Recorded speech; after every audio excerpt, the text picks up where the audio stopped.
Ladies and gentlemen, welcome back to my channel. Let me ask you something. Have you ever been in a relationship where the words didn't match the energy, where everything seemed fine until it wasn't? One day, she looks at you the same. The next, it feels like you're invisible in the room. She still says the right things. I love you, she says.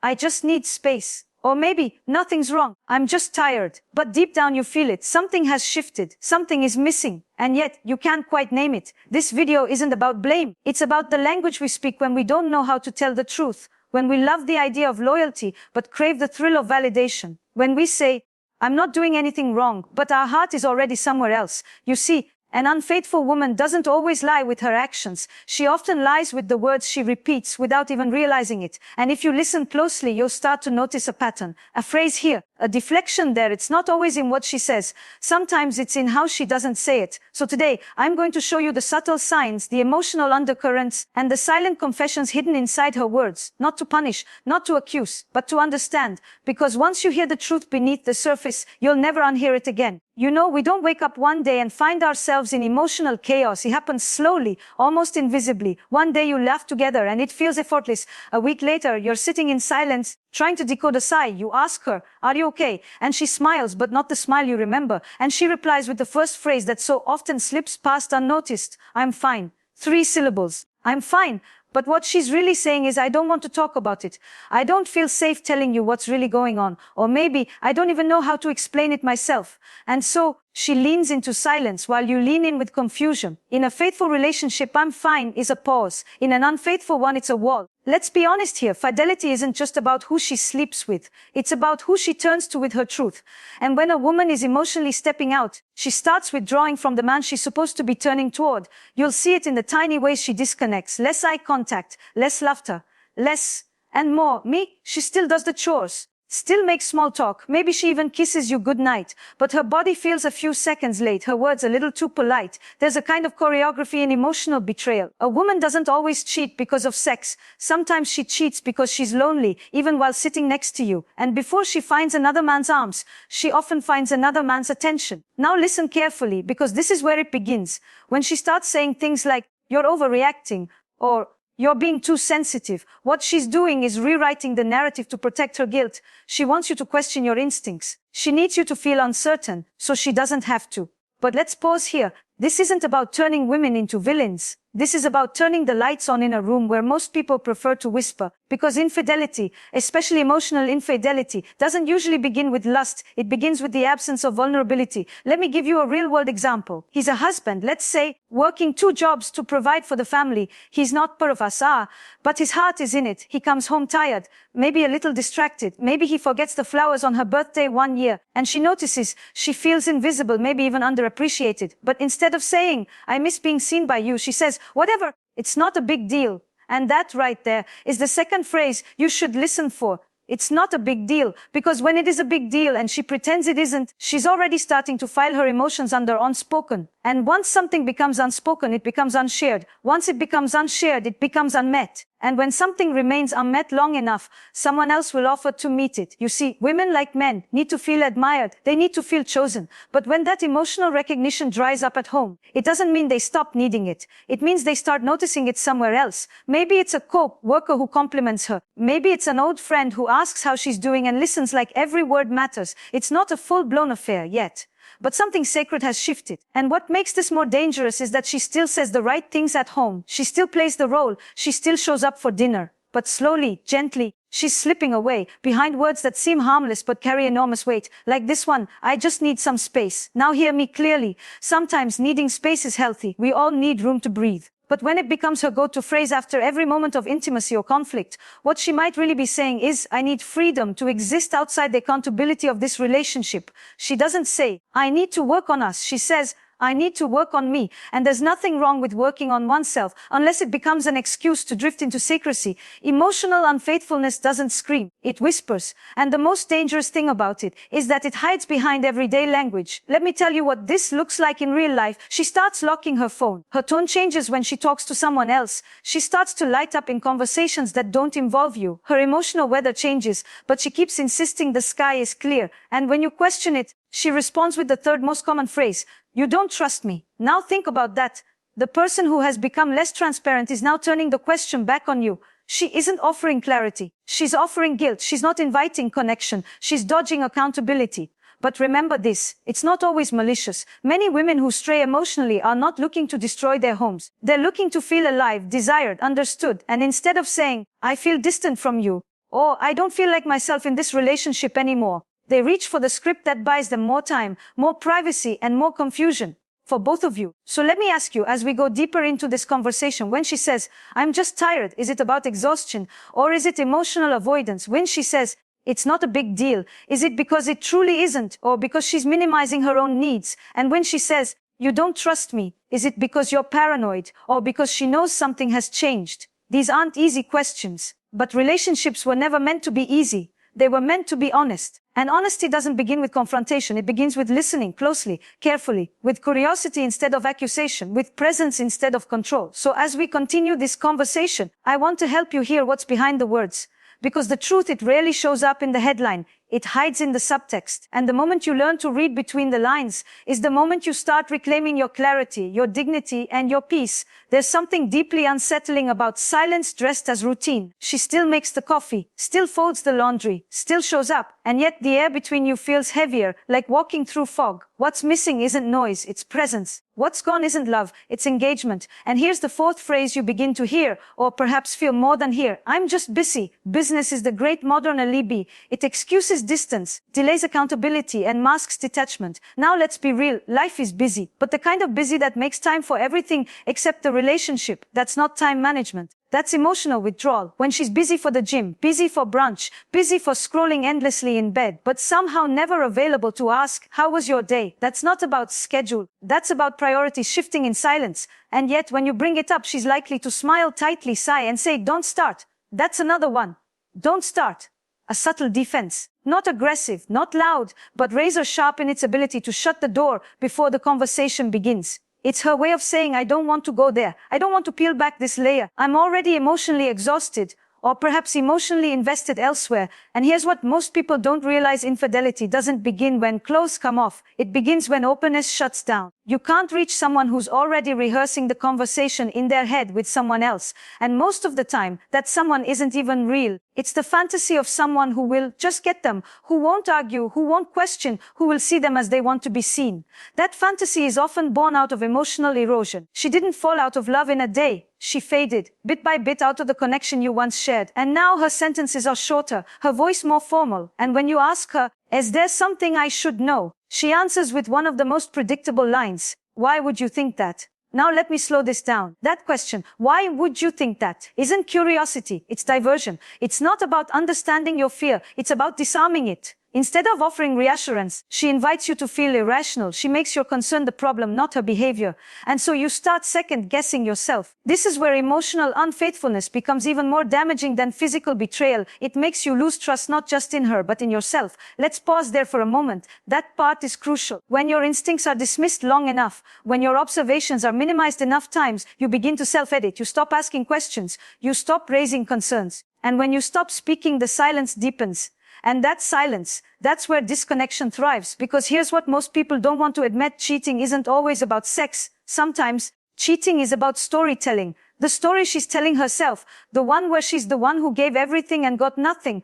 The one where she's the misunderstood partner. The one where you became the man who stopped noticing, stopped appreciating, stopped being exciting. Even if it isn't true, even if it's only partially true, it becomes the justification. And the longer she tells that story, internally or to someone else, the harder it becomes for her to see you clearly. You become the symbol of what she's trying to escape. And that's when her words become more vague. She stops finishing her sentences. She becomes easily irritated, especially when you try to be close. She might say things like, you wouldn't understand, or it's complicated. What she's really saying is, I've already started to create a version of this story that you're not a part of. And still, she says she's loyal, that she hasn't done anything wrong. And maybe in the technical sense, she hasn't, but you feel it. You feel the shift. The distance doesn't lie. You know, sometimes I speak to men who say, I don't even care if she slept with someone else. I just want to know if she left me emotionally. And I understand that, because the wind of emotional abandonment is deeper. Physical betrayal is the fire. Emotional betrayal is the slow leak of oxygen in the room. It suffocates without leaving burn marks. But how do you confront something that doesn't want to be named? You can't force someone to be honest before they're ready.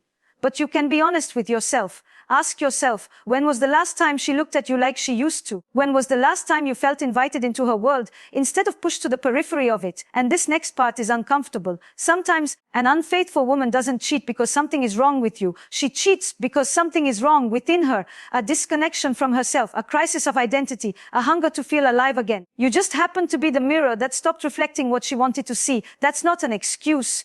That's context. And the context matters, because if you don't understand it, you'll personalize every word she says and every word she doesn't. So let me bring it back to language. The phrases that often escape her lips. I'm fine. You're being too sensitive. I'm just busy. Why would you think that? These aren't random. They are patterns. They are shields. They are signals. Not of cruelty, not always of deception, but of emotional displacement. What she's really saying is, I don't want to feel this way anymore, but I don't know how to leave, and I don't know how to stay. And if you're the man hearing these things day after day, know this: you are not crazy, you are not needy, you are not weak for noticing, you are awake. And once you are awake, you have a choice: to pursue clarity, to invite honesty, or perhaps to step away from a connection that no longer holds you. That choice won't always feel strong. It may feel like grief, like surrender. But sometimes the most powerful thing you can do is refuse to keep dancing to a rhythm that no longer plays. Because relationships are a duet. And when one partner starts singing a different song, pretending nothing has changed, the other must decide whether to keep performing or to pause the music and ask, is this still our dance? You know, there's something we rarely talk about when it comes to emotional betrayal. It's not just the erosion of love that stings. It's the loneliness of knowing something's wrong, but having no evidence you're allowed to point to. It's the quiet dismissal when you ask, what's going on? And she says, you're imagining things. That's another one.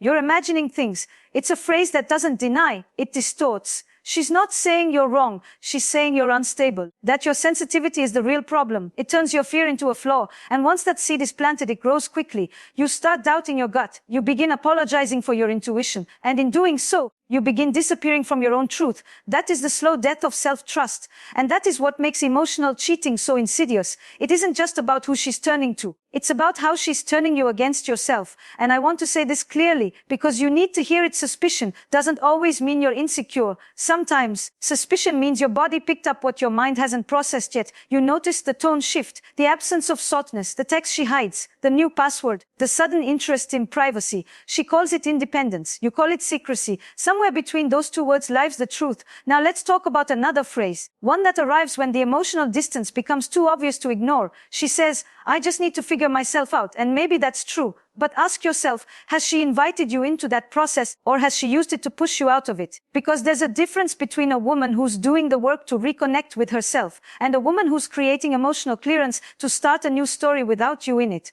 One is transformation. The other is exit preparation. And here's the problem. When a woman is emotionally checked out, she doesn't always leave the relationship immediately. Often, she waits until there's another place to land. She waits until the new connection, whether emotional, digital, or romantic, feels strong enough to hold her when she finally lets go of you. And in the meantime, you're left in the in-between, in the space where she's still physically there, but emotionally miles away. She may even show affection here and there, just enough to confuse you, just enough to keep you hopeful.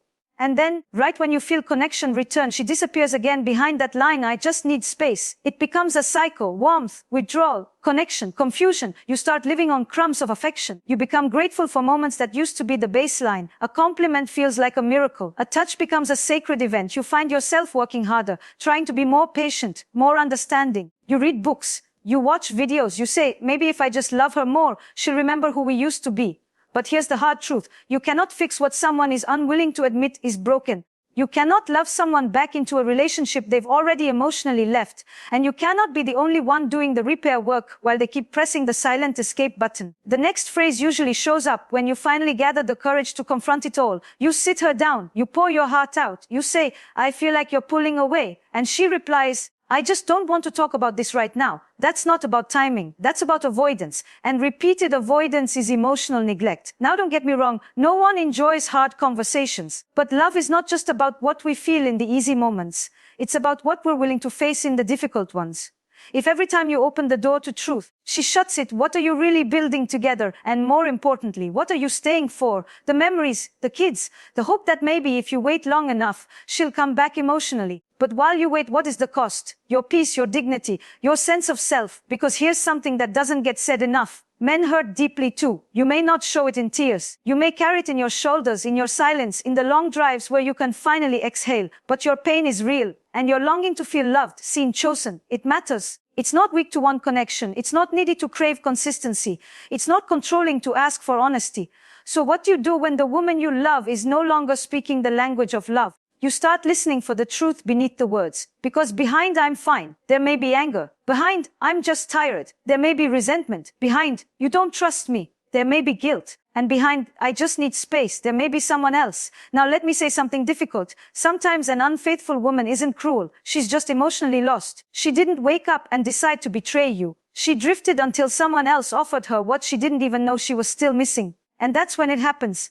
A late night message, a compliment she hasn't heard in years, a conversation that feels easy, electric, alive, and suddenly she feels wanted again. Not as a mother, not as a wife, not as a partner in routines and bills and household management, but as a woman. And that awakening, if not handled with honesty, can lead to secrets. Secrets to protect the feeling, secrets to protect the fantasy, and eventually secrets to protect the lies. And the more she protects the lies, the more she distances herself from the truth. So how do you know? You'll know not just by what she says, but by what she can no longer say, when she stops dreaming with you, stops planning with you, stops sharing her fears, her hopes, her little stories from the day, when the voice that once felt like home becomes foreign, when her touch starts to feel rehearsed, when the joy she used to bring into the room now follows her out the door. You know, even if she never admits it, even if she insists everything's fine, even if she says, "You're just imagining things," you know. And you need to trust that knowing, because what you do next, what you choose next, that is where your strength lives. It's one thing to hear the words. It's another to feel them vibrate against your intuition and still act like they don't mean anything. But there's a moment, a shift, when the things she says stop wounding you and start awakening you. You no longer sit in the ache of, "What did I do wrong?" Instead, you start asking, "What truth have I been avoiding?" Because here's the reality. When a woman begins disconnecting, she often doesn't announce it. She just starts choosing comfort over conflict, withdrawal over explanation, and ambiguity over intimacy. And so you hear yet another familiar phrase, "Let's not ruin the moment." It usually comes up after a fragile laugh or during a rare connection. You try to talk. You say, "I feel like we've been distant." And she leans in, smiles faintly, and says, "Don't ruin the moment." It sounds soft. It even sounds reasonable. Who wants to argue during rare peace? But moments don't get ruined by truth. They get ruined by pretending everything is okay when your gut is screaming otherwise. The truth doesn't destroy connection. The absence of it does. When she tells you, "Let's not talk about this right now," over and over again, what she's really saying is, "I want the benefit of being in this relationship without the responsibility of facing what I'm doing outside of it." And maybe she doesn't even realize she's doing it. Maybe she's compartmentalizing. Maybe she's convincing herself that she's innocent because she hasn't technically done anything, but inside she knows the energy has changed. She knows the loyalty has shifted. She knows there's a version of her now that she only shares with someone else, or even just with herself, away from you. And you feel it in how the texts get shorter, in how she flinches when you touch her, in how her eyes hesitate just a moment longer when she's telling you where she's been. You feel it in the gaps, in what she used to tell you without thinking and now guards like a secret, in the way she moves through the house as if walking past you, not toward you. She'll say things like, "You're being dramatic," or "You're overthinking again." But let's pause here. People don't say you're overthinking when they're eager to talk. They say it when they want you to shut down the line of questioning. And sometimes that's exactly what you do. You shut down, not because you're afraid of the truth, but because you're tired of being the only one fighting for it. You think, maybe if I just give her time, maybe if I just let her have space, maybe she'll come back. But time doesn't heal what avoidance protects. Space doesn't solve what secrecy sustains. And while you wait, she gets further and further away, until one day the only version of her you recognize is the memory. Let me ask you something. When was the last time she laughed with you? Not politely, but deeply. When was the last time she touched you without you asking? When was the last time her words felt like invitations instead of exits? Because when a woman is emotionally faithful, you don't have to decode her phrases. You don't have to analyze every text. You don't need a degree in psychology to understand what she means. When a woman is emotionally faithful, her words are bridges. When she's not, they become walls. And sometimes she'll even say things like, you deserve someone better. That one's tricky. It sounds selfless, like she's putting your happiness above her own. But what she's often doing is giving herself permission to leave without feeling guilty. She hands you the weight of her decision in a velvet-lined box and says, it's for your good. But betrayal wrapped in compassion is still betrayal. It's still the moment she tells you she's no longer choosing you, even if she never speaks those words directly. And what makes it worse is that it's hard to hate her for it. She might cry, she might apologize, she might say, I didn't mean for any of this to happen. And you believe her, because maybe she didn't, but now it has, and you're left holding a relationship that only one of you is still in. So what do? You let go of the illusion. You stop bargaining with phrases. You stop reading between the lines hoping to find the old her. You look at the version in front of you and ask, is this a person I can build safety with? Not history, not hope, not potential. Safety. Because love without safety is a performance. And you, my friend, deserve more than a stage and a spotlight. You deserve a partner who speaks the language of truth, not just in the good times, but especially in the hard ones. So if her words constantly lead you into confusion, if her phrases are circular, if her reassurances feel more like delay tactics than real conversations, trust that. Not to hate her, not to punish her, but to protect yourself, because peace doesn't beg, clarity doesn't hide. And love, real love, doesn't leave you guessing every single day. Sometimes the hardest part isn't accepting that she's been unfaithful. It's accepting that the woman standing in front of you today is not the same one who once whispered your name with awe. It's realizing that you can still love her and also know she no longer loves you in the way that you deserve.